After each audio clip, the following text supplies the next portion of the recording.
My name is Kamal Kishore Pal and I am a student from Scholar Beck in this campus. And my question for you is, according to Islam, it is said that God has created human beings who would worship Him. But what is the reason behind creating human beings even though He had so many worshippers in the form of angels? ہمارے ہندو بھائی نے بہت اچھا سوال پوچھا ہے. اس نے کہا کہ خدا نے انسان کو بنایا ہے تاکہ وہ خدا کی عبادت کر سکے. ایسا ہی کہا گیا ہے قرآن میں بھی, سورہ دھریات میں سورہ نمبر 51 آیت نمبر 56 میں, وَمَا خَلَقْتُ الْجِنَّ وَالْإِنسَ إِلَّا لِيَعْبُدُونَ. اللہ تعالیٰ فرماتے کہ ہم نے جن اور انسانوں کو بنایا ہے صرف اللہ کی عبادت کے لیے. تو سوال ہے ہندو بھائی کا, بہت اچھا سوال ہے کہ اللہ تعالیٰ کو عبادت کی ضرورت کیا ہے؟ اتنی چیز ہے, فرشتے ہیں, تو انسان اللہ کی عبادت کیوں کرے؟ کیا اللہ کو ضرورت ہے؟ بہت اچھا سوال ہے, بہت اہم سوال ہے. مثال کے طور پہ ہم کہتے ہیں اللہ اکبر, اللہ بڑا ہے, اللہ مہان ہے. ہم اللہ مہان بولنے سے اللہ مہان نہیں ہو جاتا ہے. ہم بولے یا نہ بولے اللہ مہان ہے, اللہ اکبر ہے. ہم چاہے بولے یا نہ بولے اللہ کو فرق نہیں پڑتا. اگر ہم نہیں کہیں گے اللہ اکبر تو کیا اللہ نیچے ہو جائیں گا, اللہ کم ہو جائیں گا؟ نہیں. کیوں ہم کہتے ہیں کہ اللہ مہان ہے؟ اللہ تعالیٰ فرماتے ہیں سورہ فاتر سورہ نمبر 35 آیت نمبر 15 میں لکھا ہے کہ اللہ doesn't require the creation but we require him. اللہ سبحانہ و تعالیٰ کو ہماری ضرورت نہیں ہے لیکن ہم کو اللہ کی ضرورت ہے. ہم اللہ سبحانہ و تعالیٰ کی تعریف کرتے ہیں, عبادت کرتے ہیں ہمارے فائدے کے لیے. مثال کے طور پہ جب بھی ہم کسی کی تعریف کرتے ہیں ہم اس کی بات مانتے ہیں. مثال کے طور پہ اگر آپ کی والدہ کو ہارٹ اٹیک ہوتا ہے اور آپ جانتے ہیں کہ ایک ہارٹ اسپیشلسٹ جو دنیا میں سب سے بہتر ہے وہ آپ کے پاس آتا ہے یا موجود ہے, اور ایک کویک ہے, ایک اجنبی انسان, اگر وہ اجنبی انسان آپ سے کچھ کہیں گا کہ آپ کے والدہ کو بچانے کے لیے یہ چیز کرو, اور ایک مشہور ہارٹ اسپیشلسٹ جو آپ بھی جانتے ہیں اگر وہ کہیں گا کہ آپ کے والدہ کو بچانے کے لیے یہ کرو, آپ کس کی بات مانیں گے؟ آپ مانیں گے ہارٹ اسپیشلسٹ کی بات. کس کی بات؟ Heart specialist. کیوں؟ وہ ہارٹ اسپیشلسٹ مشہور ہارٹ اسپیشلسٹ ہے. اسی طریقے سے ہم جب اللہ کی عبادت کرتے ہیں, ہم مسلمان, ہم اللہ کی تعریف کرتے, الحمدللہ رب العالمین الرحمن الرحیم مالک یوم الدین, سب تعریف کرتے ہیں اللہ کی. جب ہم تعریف کرتے ہیں کہ وہ حاکم ہیں, وہ رحمت والا ہے, وہ سب سے بڑا ہے, سب سے زیادہ جاننے والا ہے, تو اللہ کو تو فرق نہیں پڑتا ہے. لیکن ہم جب ان کی تعریف کرتے ہیں اس اللہ کی, تو اللہ جو اپنی کتاب قرآن مجید میں ہدایت دے رہا ہے ہم اس کے اوپر عمل کرتے ہیں. ہم جب اس کی تعریف کرتے ہیں تو ظاہر ہے کہ اس کی ہدایت کے اوپر بھی عمل کریں گے. تو ہم تعریف کر رہے ہیں ہماری بھلائی کے لیے, ہم اس کی عبادت کر رہے ہیں ہماری بھلائی کے لیے. اللہ کو فرق نہیں پڑتا, اللہ کو ہماری ضرورت نہیں ہے, ہمیں اللہ کی ضرورت ہے. تو ہم جب تعریف کرتے ہیں ہمیں پتا چلتا ہے قرآن میں اللہ کہتے ہیں شراب مت پیو, تو ہم شراب پینا چھوڑ دیتے. فائدہ کس کا ہوتا ہے؟ اللہ کا. فائدہ ہوتا ہے ہمارا, ہم بیماری سے بچتے, سیروسس آف لیور سے بچتے, کینسر آف اسوفیگس سے بچتے, کینسر آف لیور سے بچتے. میں سینکڑوں بیماری کے نام لے سکتا ہوں ڈاکٹر ہونے کے لائق, اگر آپ شراب نہیں پیتے. اللہ تعالیٰ کہتا ہے کہ جوا مت کھیلو, فائدہ کس کا ہے؟ ہمارا, اللہ کا تھوڑی. تو ہم اللہ کی عبادت کرتے ہیں ہمارے فائدے کے لیے تاکہ ہم آخرت میں سفلتا پائے. اللہ تعالیٰ کہتے ہیں سورہ ملک میں سورہ نمبر 67 آیت نمبر 2 میں, الذی خلق الموت والحیات, اللہ نے موت اور زندگی بنائی تاکہ وہ یہ جان لے کہ ہم میں سے کون اچھا ہے اور ہم اس امتحان میں سفلتا پا سکے. تو ہم اللہ کی عبادت کرتے ہیں ہمارے فائدے کے لیے, اللہ کو کوئی فرق نہیں ہوتا. Hope that answers the question. Mic number 2 سے ہمارے بھائی سوال کریں. میری گزارش ہے اس طرف اگر کوئی نان مسلم بھائی ہمارے ہیں تو پہلے ان کو سوال کرنے کا موقع دیں. میرا نام ستی سنگھ ہے. میں پہلے تو ڈاکٹر ذاکر صاحب کو دھنیہ واد دینا چاہوں گا کہ جنہوں نے آج بہت اچھی تقریر کی. میرا سوال یہ ہے, مانا جاتا ہے کہ وید یہ سب سے پرانے ہیں اور اکثر یہ کہا جاتا ہے قرآن کی جو کتاب ہے یہ پہلی اور آخری کتاب ہے, ان دونوں میں فرق کیا ہے؟ بھائی صاحب نے سوال پوچھا ہے کہ وید بہت پرانی کتاب ہے، وید پہلی آئے، قرآن بعد میں آیا، تو وید اور قرآن میں فرق کیا ہے؟ اور اب یہ بھی پوچھ سکتے ہیں کہ کیا ہم کہہ سکتے ہیں کہ وید خدا کا کلام ہے؟ وید، جیسے کہ میں نے کہا میری تقریر میں، کہ لوگ کو یہ نہیں پتا کہ وید کب آیا وجود میں، لیکن اکثر ہندو اسکالرس کہتے ہیں کہ یہ تقریباً 4000 سال پرانی کتاب ہے۔ قرآن مجید 1400 سال پرانی ہے، تو ظاہر ہے کہ وید پہلے آیا ہے۔ قرآن مجید میں لکھا ہے سورہ رعد میں سورہ نمبر 13 آیت نمبر 38 میں، لِكُلِّ اجل کتاب، ہر دور میں اللہ نے ایک کتاب نازل کی۔ نام سے صرف 4 کتابوں کا ذکر ہے، توراہ، زبور، انجیل اور قرآن۔ توراہ وہ وحی ہے، وہ کتاب ہے جو اللہ تعالیٰ نے موسیٰ علیہ السلام پہ نازل کی۔ زبور وہ کتاب ہے، وہ وحی ہے جو داؤد علیہ السلام پہ نازل کی۔ انجیل وہ کتاب، وہ وحی ہے جو اللہ سبحانہ و تعالیٰ نے عیسیٰ علیہ السلام پہ نازل کی۔ اور قرآن مجید اللہ سبحانہ و تعالیٰ کی آخری کتاب، آخری وحی ہے جو آخری پیغمبر محمد صلی اللہ علیہ وسلم پہ نازل کی۔ لیکن نام سے صرف 4 کتابوں کا ذکر ہے قرآن میں، لیکن قرآن میں لکھا ہے کہ اللہ تعالیٰ نے کئی کتابیں بھیجی، صحف ابراہیم اور کئی کتابیں۔ تو آپ کا سوال ہے وید اور قرآن میں فرق کیا ہے؟ جتنے بھی کتابیں قرآن مجید کے پہلے آئے وہ صرف اپنے لوگوں کے لیے آئے تھے، اور وہ سارا پیغام جو کتاب میں لکھا ہے اس کتاب میں وہ محدود تھا صرف ایک وقت کے لیے۔ مثال کے طور پہ انجیل نازل کیا اللہ نے عیسیٰ علیہ السلام پر، صرف تھا بنی اسرائیل کے لیے، سارے انسانیت کے لیے نہیں تھا۔ لیکن کیونکہ قرآن مجید آخری کتاب ہے اللہ کی، وہ صرف مسلمانوں یا عربوں کے لیے نہیں، سارے انسانیت کے لیے ہے۔ پہلا نقطہ یہ جاننا چاہیے کہ وید کا ذکر قرآن میں نہیں ہے لفظ سے۔ یہ کہا گیا ہے کہ ہر دور میں کتاب آئی، تو ظاہر ہے کہ ہندوستان میں بھی شاید کوئی کتاب آئی۔ کون سی کتاب ہے ہمیں نہیں پتا۔ وید کا ذکر نہ قرآن میں ہے نہ صحیح حدیث میں، لیکن اسی لیے میں یہ نہیں کہہ سکتا ہوں کہ وید خدا کا کلام ہے، 100% نہیں کہہ سکتا ہوں، کیونکہ نام سے وید کا ذکر قرآن میں موجود نہیں۔ میں یہ کہہ سکتا ہوں کہ ہو سکتا ہے میں بھی وید خدا کا کلام ہے، ہو سکتا ہے، نہیں بھی ہو سکتا، مجھے نہیں پتا۔ لیکن اگر وید اللہ کا کلام تھا، اگر مان لو بحث کے طور پہ if we agree for sake of argument کیا وید خدا کا کلام ہے، تو صرف وہ اس وقت کے لیے تھا اور ان لوگوں کے لیے تھا، آج کے لیے نہیں۔ آج ہمیں ماننا چاہیے آخری کلام، آخری کتاب قرآن مجید میں۔ وید اگر مان لو خدا کا کلام تھا بھی تو صرف اس وقت کے لیے تھا اور ان لوگوں کے لیے تھا۔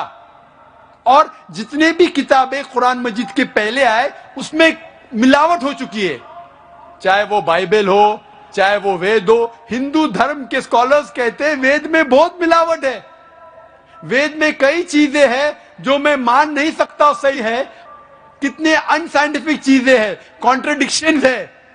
تو میں ڈاکٹر ہونے کے لحاظ سے یہ نہیں مان سکتا ہوں، یہ غلطیاں خدا کے نام پہ نہیں لکھ سکتا ہوں۔ میں نے میرے تقریر میں صرف وید کی اچھی باتیں بیان کی، جو باتیں قرآن سے ملتی ہے۔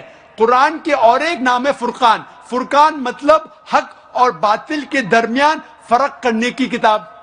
تو جو چیز قرآن سے ملتی ہے ہمیں کوئی اعتراض نہیں ماننے کے لیے کہ یہ پورشن، یہ بھاگ وید کا خدا کی طرف سے ہے۔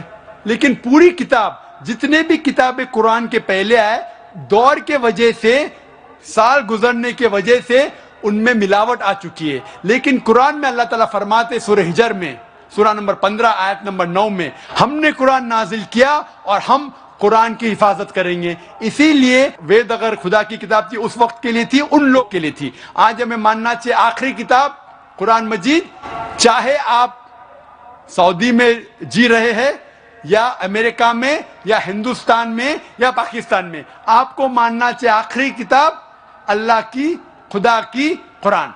اسی طریقے سے ایک شخص نے مجھ سے پوچھا تھا کہ ہم مان سکتے ہیں کہ شری رام اور شری کرشن خدا کے بھیجے ہوئے پیغمبر ہے.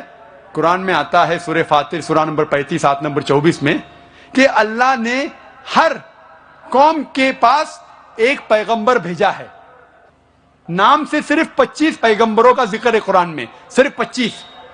لیکن ہمارے آخری پیغمبر محمد صلی اللہ علیہ وسلم کہتے ہیں کہ اللہ نے اس زمین پہ 1,24,000 پیغمبروں کو بھیجے ہیں. نام سے صرف 25 کا ذکر ہے. تو اگر کوئی شخص مجھ سے پوچھتا ہے کہ شری کرشن یا شری رام کیا پیغمبر ہو سکتے ہیں خدا کے, تو میں یہ کہہ سکتا ہوں کیونکہ ان کا نام قرآن میں موجود نہیں ہے, ہو بھی سکتے ہیں نہیں بھی ہو سکتے ہیں. کچھ لوگ کہتے ہیں رام علیہ السلام.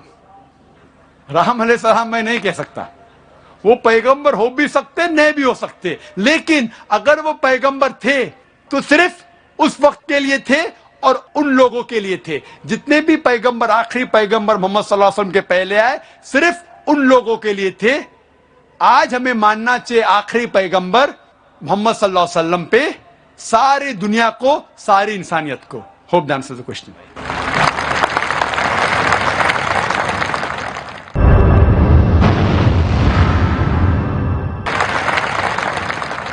I am Kalpana and I am an engineer by profession.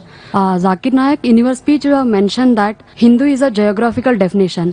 Then is it okay to call Muslim as a Hindu? Rather, I would like to ask you whether a Muslim would like to be called as a Hindu. بہن نے اچھا سوال پوچھا ہے کہ ہندو ایک geographical definition ہے, تو کیا میں پسند کروں گا اپنے آپ کو ہندو بولنا؟ کیا مسلمان اپنے آپ کو ہندو بول سکتے؟ جیسے میں نے کہا ہندو کے 2 ڈیفینیشن ہیں. جغرافیکل وائز بے شک میں ہندو ہوں کیونکہ میں بھارت دیش میں رہتا ہوں. جغرافیکل ہندو کے معنی وہ شخص جو ندی سندھو یا ندی اندس کے پاس رہتا ہے اور میں اس دیش میں رہتا ہوں, اور میں گرو سے کہہ سکتا ہوں کہ میں انڈین ہوں. I am proud to be an Indian. اگر میں اس کا ترجمہ کرتا ہوں تو جغرافیکلی میں ہندو ہوں, لیکن ریلیجیسلی اگر آپ مجھ سے پوچھتے ہیں کیا میں ہندو ہوں, کیا میں ہندو دھرم کی کتابوں میں مانتا ہوں, ساری چیزوں پہ عمل کرتا ہوں, تو میں دھارمک طور سے ہندو نہیں ہوں. کیونکہ میں مطالعہ کر چکا ہوں, اس میں کئی چیزیں صحیح بھی کئی غلط بھی ہے, کئی ٹکراؤ ہے, تو اس کو میں قبول نہیں کر سکتا. تو جغرافیکلی میں ہندو ہوں, دھارمک طور سے میں ہندو نہیں ہوں. جغرافیکلی میں ہندو ہوں اور ساتھ ساتھ مذہبی میں مسلم ہوں, کیونکہ میں ساری خواہشات, ساری رضا میری اللہ کے حوالے کر چکا ہوں, اسے کہتے ہیں مسلم. So I am a Muslim religiously. Geographically, I am an Indian, which you can say geographically I am a Hindu, but not religiously. Hope that answers the question.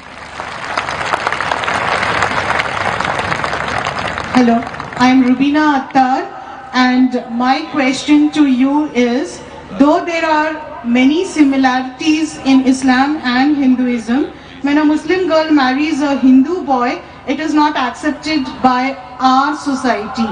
Though she might succeed in bringing him to Islamic way of living. Yet, when a Muslim boy marries a Hindu girl, converts her to Islam, but later on she never accepts Islamic etiquettes, so what should be done? Please, can you suggest steps or measures which should be there in such marriages?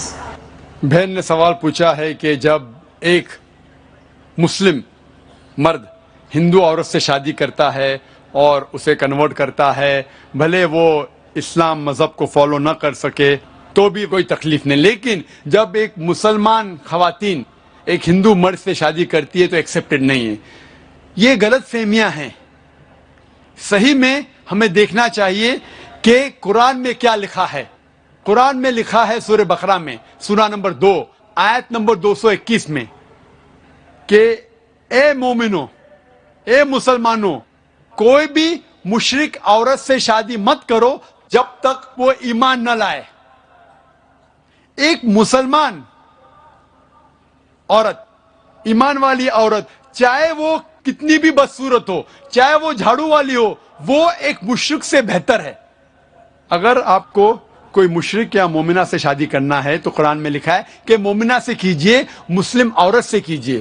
اگر مشرک ہے تو جب تک وہ ایمان نہ لائے اس سے شادی کرنا حرام ہے، کیونکہ ایک مومن عورت بھلے وہ جھاڑو والی ہے، کتنی بھی بدصورت ہو، لیکن اگر ایک مشرکہ ہے، چاہے وہ سب سے خوبصورت عورت ہو دنیا میں، سب سے مالدار ہو، ایک مومن جس کے پاس ایمان ہے وہ اس مشرکہ سے بہتر ہے۔ اس کے آگے لکھا ہے کہ مومن عورت، ایک مسلم عورت کوئی مشرک مرد سے شادی نہیں کرنا چاہیے تب تک جب تک وہ ایمان نہ لے کے آئے۔ ایک مومن مرد بھلے وہ جھاڑو والا ہو، بدصورت ہو، لیکن ایک مشرک مرد سے بہتر ہے۔ اسلام میں نہ کوئی مسلم عورت یا مرد کوئی بھی مشرک سے، کوئی بھی غیر مسلم سے شادی نہیں کر سکتے جب تک وہ ایمان نہ لے کے آئے۔ تو دونوں کیس میں irrespective whether the Muslim is a girl or a boy, when they marry, the opposite partner should become a Muslim۔ اس کی وجہ یہ ہے، مثال کے طور پہ جب گاڑی چلتی ہے، اگر گاڑی کا ایک پہیہ سائیکل کا ہے اور ایک پہیہ ٹرک کا ہے تو گاڑی چل ہی نہیں سکتی۔ اسی لیے ہم مسلمان مانتے ہیں کہ ہمارے آخرت کے لیے ہمیں اللہ پہ ایمان لانا چاہیے اور شرک نہیں کرنا چاہیے، اور جو ہدایت اس قرآن میں دی گئی ہے اس کے اوپر عمل کرنا چاہیے۔ اگر میرا لائف پارٹنر، اگر میری اردھانگنی بولتے بیٹر ہاف کو، بیٹر ہاف، اگر میرا بیٹر ہاف جہنم میں جائے گا تو کیسا شوہر ہوں میں؟ If I love my wife, I would like my wife to go to Jannah۔ ہم جب کہتے ہندی میں اردھانگنی، بیٹر ہاف ان انگلش، پتنی، بیوی، ہم یہ چاہیں گے کہ جس سے ہم پیار کرتے ہیں وہ بھی جنت میں جائے۔ تو اسی لیے ہمیں پہلے یہ دیکھنا چاہیے کہ جس سے ہم شادی کرتے، چاہے وہ لڑکی یا لڑکا ہو، مرد یا عورت ہو، پہلے ہمیں یہ جاننا چاہیے کہ اس کے اصول اس دنیا میں جینے کے اس آخری کتاب قرآن مجید کے مطابق ہے، پھر ہی ہم اس سے شادی کر سکتے اور ہم آخرت میں سفلتا پا سکتے۔ Hope that answers the question. Sir, میں رویندر شیڑگے اسٹوڈنٹ ہوں، آپ سے پوچھنا چاہتا ہوں کہ دونوں ریلیجس میں آپ نے اتنی سملرٹی بتائی، تو کبھی نہ کبھی یہ لوگ ایک چھت کے نیچے ہو سکتے ہیں، تو بائیفرگیشن ان میں کب سے ہوا؟ بھائی صاحب نے اچھا سوال پوچھا کہ اتنے سملیرٹیز ہے ہندو دھرم اور مذہب اسلام میں، تو یہ بائیفرکیشن کب ہوا؟ ایک چھت میں کیوں نہیں رہ سکتے تھے؟ یہ بائیفرکیشن کیا انگریز نے۔ میں نے تقریر کے آخر میں کہا تھا یہ انگریز اس کے ذمہ دار ہے، ان کی پالیسی تھی ڈیوائڈ اینڈ رول۔ نہیں تو عام طور پہ میرے بہت سے ہندو دوست ہیں، ہندو بھائی میرے دوست ہیں، کبھی مجھ سے نفرت نہیں کرتے۔ کئی ہندو مجھے ٹی وی پہ دیکھتے، میں ہندوازم کے بارے میں تقریر کرتا ہوں، جب مجھے دیکھتے تو میری عزت کرتے۔ کسٹم میں جب میں باہر دیش سے آتا ہوں، او ڈاکٹر ذاکر نائک، جو بھی کہیں گے سچ کہیں گے، سچ کے سوا کچھ نہیں کہیں گے۔ جیسے کہ میں کورٹ میں جا کے کتاب کے اوپر ہاتھ رکھ رہا ہوں، وہ جانتے ہیں میں مسلمان ہوں، میری ٹوپی، میری داڑھی، کوئی بھی مجھ سے یہ نہیں کہے گا کہ میں ہندو دھرم کا ماننے والا ہوں، لیکن میری عزت کرتے۔ کیوں؟ کیونکہ میں حق کی بات کرتا ہوں۔ یہ انگریز لوگ نے چنگاری ڈالی اور ہمیں بٹوایا، لیکن وہ ذمہ دار ہے، دوسرے ذمہ داری ہماری بھی ہے۔ اگر کوئی ہم میں جھگڑا پیدا کرنا چاہتا ہے اور ہم اس کے جال میں آ جاتے تو غلطی ہماری بھی ہے۔ انگریز تو چلے گئے لیکن اپنی غلط چیزیں چھوڑ گئے۔ اسی لیے میں کہتا ہوں پولیٹیشین سے، آپ دنگے فساد کیوں کرتے؟ لیکن میری یہ درخواست ہے کہ کم از کم آپ اپنی دھرم کی کتاب کو پڑھو۔ اختلاف ہے، میں یہ کہوں گا کہ ہندو دھرم اور مذہب اسلام میں اختلاف نہیں ہے تو میں سب سے بڑا جھوٹا ہوں۔ انٹرفیتھ ڈائلاگ ہوتے، سارے سرو دھرم ایک، وہ ہندو آ کے کہتا ہے کہ ہندو بھی صحیح، عیسائی بھی صحیح، اسلام بھی صحیح۔ عیسائی پریسٹ آ کے کہتا ہے سارے دھرم ایک ہے، ہندو بھی ایک ہے، کرسچینٹی بھی ایک ہے، اسلام بھی ایک ہے۔ کوئی مسلم کو پکڑتے بکرے کو اسٹیج پہ لے کے آتے، وہ مسلم بھی کہتا ہے سارے دھرم ایک ہے، ہندو بھی ایک، کرسچینٹی بھی ایک اور اسلام بھی ایک۔ میں کہوں گا وہ ہندو پنڈت سے کیا آپ اسلام قبول کریں گے؟ وہ کہے گا نہیں. وہ کرسچن سے کہیں گا کیا آپ ہندو بنیں گے؟ وہ کہیں گا نہیں. میں کہوں گا مسلمان سے کرسچن بنیں گے؟ وہ کہیں گا نہیں. میں یہ کہتا ہوں اختلاف تو ہے، کم از کم وہ چیز جو یکساں ہے سارے دھرموں میں، اس کے اوپر کم از کم ہم عمل کریں. میری ایک درخواست ہے، کم از کم آپ اتنا مان لو کہ دنیا میں کم از کم ایک کتاب خدا کی ہے اور 100% صحیح ہے. ہندو بولے گا مجھے اعتراض نہیں، وہ ہندو کہیں گا مجھ سے مجھے اعتراض نہیں، ویدا پوری صحیح کتاب ہے. وہ کرسچن کہیں گا مجھے اعتراض نہیں بائبل کو ماننے میں، بائبل خدا کی کتاب ہے 100% صحیح. مسلم آ کے کہیں گا قرآن صحیح ہے. کسی کو اعتراض نہیں، میں کسی کو چوٹ نہیں پہنچا رہا ہوں. پھر میں کہتا ہوں کہ جو یہ تینوں کتابوں میں یکساں ہے، بائبل میں، وید میں، قرآن میں، کم از کم اس کے اوپر تو عمل کرو. بائبل میں بھی لکھا ہوا ہے، وید میں بھی، قرآن میں بھی خدا ایک ہے. نہ خدا کا لڑکا ہے، نہ خدا کا والد ہے، نہ جنا ہے، نہ کسی کو جنتا ہے. بت پرستی حرام ہے، بائبل میں بھی لکھا ہے، وید میں بھی لکھا ہے، قرآن میں بھی لکھا ہے. پیغمبر آنے والے، بائبل میں لکھا ہے، قرآن میں، وید میں. محمد صلی اللہ علیہ وسلم آنے والے، وہ بھی لکھا ہے. محمد صلی اللہ علیہ وسلم کے پاس عمل کرو، وہ بھی لکھا ہے. تو جو چیز اختلاف کے اس کو چھوڑ دو، کم از کم جو چیز یکساں ہے اس کے اوپر تو عمل کرو. تو میں جھوٹ موٹ کا یہ نہیں بول رہا ہوں کہ سارے دھرم ایک ہے. میں تقابل مذاہب کا طالب علم ہوں. اگر میں ایسا کہوں گا تو سب سے بڑا جھوٹ کہہ رہا ہوں. میں یہ کہتا ہوں کہ آپ کے کتاب کا مطالعہ کرو، کم از کم جو چیز یکساں ہے اس کے اوپر عمل کرو. جو ڈفرینسز ہے، اختلاف ہے، اس کو بعد میں دیکھیں گے. تعالوا الی کلمۃ سواء بیننا وبینکم، آؤ ہم اس بات کی طرف جو آپ اور ہم میں یکساں ہے. سب سے پہلی بات اللہ نعبد الا اللہ، ہم عبادت کریں صرف اللہ کی اور کسی کی نہیں، صرف خدا کی. تو میں یہ کہہ رہا ہوں کہ یکسانیت ہے، اس کو ہم جانیں، اس کے اوپر عمل کریں. اور اگر آپ وید پڑھیں گے، وید میں لکھا ہوا ہے ایک آنے والا ہے پیغمبر، اس کا نام ہے نرشنسا، وہ قورما ہے. ایک کل کے اوتار آنے والا ہے، وہ آپ کو سیدھے راستے پہ لے کے جائیں گے. کل کے اوتار محمد صلی اللہ علیہ وسلم، اس پہ نازل ہوئی قرآن. تو میں کہہ رہا ہوں کہ وید کی کم از کم تحقیق کرو، ہندو دھرم کی کتاب کی تحقیق کرو، اور پھر ہم مل جل کے ایک چھت میں رہ سکتے اور ہمارے دیش کو آگے بڑھا سکتے. Hope the answer the question. Mic پہ سوال و جوابات کا سلسلہ ختم ہوا. پیپر سلپس پہ آئے ہوئے سوالات کے جوابات ہم ڈاکٹر صاحب سے لیں گے. پہلا سوال بھائی تشار ڈکشٹ کا ہے.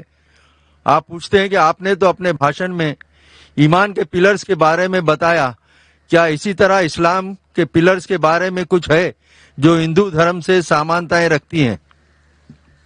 بھائی تشار کا سوال تھا کہ میں نے تقریر میں اسلام میں جو ایمان کے ارکان ہیں اور ہندو دھرم میں ان دونوں کے بیچ یکسانیت ہے اس کا ذکر کیا.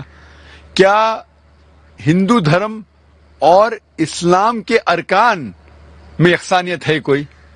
جیسے میں نے تقریر میں فرمایا تھا کہ ساری یکسانیت کا ذکر کرنے کا وقت نہیں تھا، لیکن جب ہم تحقیق کرتے ہیں اسلام میں جو پلرز ہے، اسلام میں جو ارکان ہیں، اور ہندو دھرم میں یکسانیت کافی ہے.